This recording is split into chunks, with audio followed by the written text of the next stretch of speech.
Alors Africa Political Outlook, d'abord, c'est une plateforme. Aujourd'hui, on organisait notre événement un peu de lancement qui a pour objectif tous les ans de décrypter, décoder et débattre des grands enjeux politiques et de politique publique du continent africain. Donc en invitant d'abord des personnalités politiques et publiques du continent. C'est vrai que souvent quand on parle du continent ou quand il y a des conversations autour de l'Afrique et du continent africain, les interlocuteurs ne sont pas toujours africains ou du continent. Donc le fond en fait et la vraie valeur ajoutée de cette plateforme, c'est donner la parole à des décideurs africains de premier rang. On avait aujourd'hui l'ancien vice-premier ministre de la République de Madagascar, Ajo Andry, qui était là, le docteur Ousmane Kaba, des personnalités aussi de pays européens, parce que c'est important aussi dans un contexte de fracture et de basculement, de bouleversement géopolitique, de donner aussi la parole à des acteurs qui font le pont entre le continent africain et l'Europe et l'Afrique, le monde plus généralement. Donc on avait également le député bruxellois Bertin Mapanka, le président du MR Jean-Louis Boucher. On avait à distance Madame la ministre des Affaires étrangères de la République centrafricaine, Madame Sylvie Baïpotémon. L'événement a été ouvert, vous l'avez suivi par le Premier ministre du Tchad, Saleh Kezabo. L'enjeu, c'est vraiment sur une plateforme où on donne la parole en fait à toutes les opinions. Vous l'avez vu aujourd'hui, on avait différentes sensibilités, différents discours, les uns et les autres valables, parfois contradictoires, mais toujours respectueux. Et on a besoin davantage de plateformes, davantage de dialogues qui fassent le pont et pour permettre justement d'une part au continent africain, puisque c'est aussi l'ADN de APO, de pouvoir se prendre en main, de pouvoir avoir des idées, des solutions, de nouveaux paradigmes, puiser dans ces ressources de nouveaux paradigmes et de nouveaux chemins pour refonder, renforcer sa gouvernance. Mais d'un autre côté aussi, puisque l'Afrique ne vit pas en vase clos, pouvoir avoir des relations plus apaisées, plus fructueuses, plus vertueuses aussi avec ses partenaires. Écoutez, sur les plateformes donc, de APO, tapez Africa Political Outlook sur LinkedIn, sur Twitter. Vous nous retrouvez pour vous tenir informé de nos prochains événements, de nos prochaines initiatives. Voilà, je suis sur streetbuzz.br.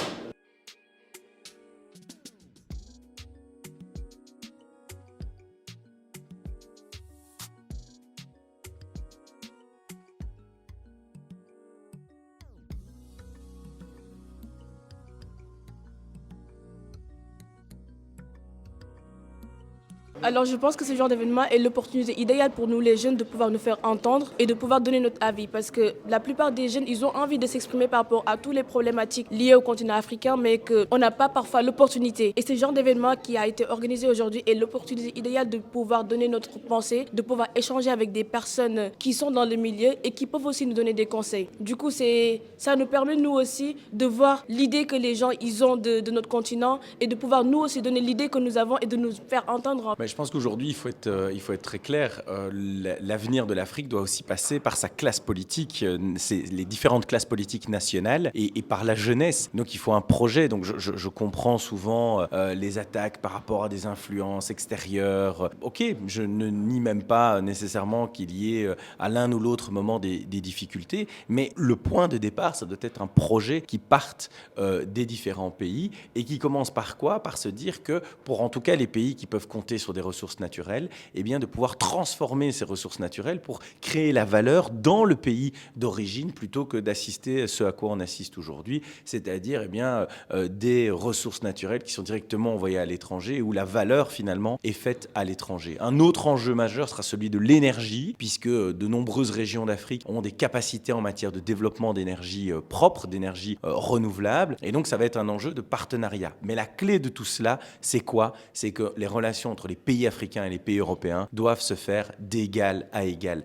Je pense qu'il faut arrêter d'avoir ce sentiment, soit d'un côté de victime, de l'autre côté de celui qui serait dans la rédemption. Je pense qu'il faut envisager l'avenir de façon adulte en pays qui sont partenaires, mais aussi égaux et qui peuvent alors échanger dans le cadre d'intérêts stratégiques sur le plan économique, sur le plan de la sécurité, sur le plan également de l'agriculture, de l'énergie, de toute une série de questions. Je suis sur streetbuzz.be. Non, c'était un événement vraiment particulièrement passionnant. C'est toujours plus intéressant en fait de découvrir comment ça se passe sur le territoire avec les acteurs du terrain. D'ici, on a peut-être un prisme un petit peu tronqué, on n'a pas conscience des réalités qui se passent véritablement équitablement dans les différents territoires qui ont chacun leur spécificité accessoirement. On dit d'habitude que l'Afrique c'est le continent de demain. Moi je dis que c'est déjà le continent d'aujourd'hui, à l'instant même, parce qu'il y a beaucoup de choses qui se passent en Afrique et ces choses ne peuvent pas se faire sans que la jeunesse africaine soit associée. Mais c'est à la jeunesse aussi à demander à être associée, à s'incruster ou même à s'imposer pour qu'elle ne soit pas oubliée dans un processus de développement, pour participer à la création des richesses et du bien-être de demain qui passe à travers l'Afrique. Mais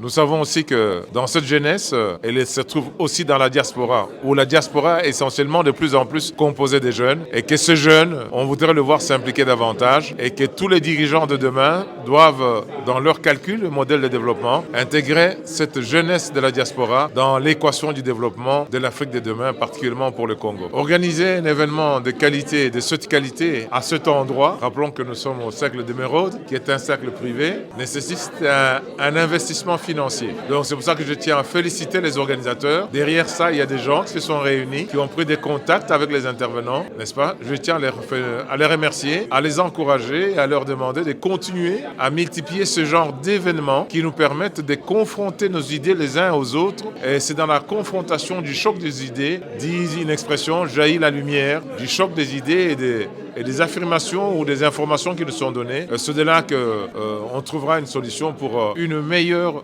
repartition des richesses de cette planète, de manière à ce que nous puissions y vivre de manière paisible et même agréable, le temps que le bon Dieu nous a donné pour passer sur cette terre que nous avons préservée en faisant attention à l'environnement. Écoutez, c'est un événement évidemment de haut niveau et moi je trouve que c'est un événement qui est important parce qu'aujourd'hui il s'agit aussi de changer un petit peu ce mindset, ce rapport finalement entre l'Europe et l'Afrique, mais aussi entre l'Afrique et l'Europe. Souvent en Europe on dit que l'Afrique est l'avenir de l'Europe et moi je dis il faudrait aussi que l'Afrique soit l'avenir aussi des ressortissants du continent africain. Et donc il faut effectivement aujourd'hui investir dans cette jeunesse pour qu'elle puisse prendre le lead de son destin, de son avenir et qu'elle puisse effectivement s'épanouir en pleine conscience dans des pays d'ailleurs qui sont extrêmement riches en termes de ressources naturelles, en termes de matières grises. Il s'agit tout simplement de faire en sorte qu'il y ait une bonne gouvernance de manière à ce que le citoyen africain retrouve sa dignité d'Africain et puisse au fond construire son avenir, un destin commun aussi avec les Européens. Mais en premier lieu, il faut effectivement une appropriation de son propre destin pour pouvoir peser sur la scène internationale. Vraiment, c'était un forum très important et très intéressant. On a vraiment beaucoup de choses appris. Et ça nous reste maintenant à continuer vraiment de travailler dessus avec nos amis en Europe pour vraiment arriver à quelque chose en Afrique.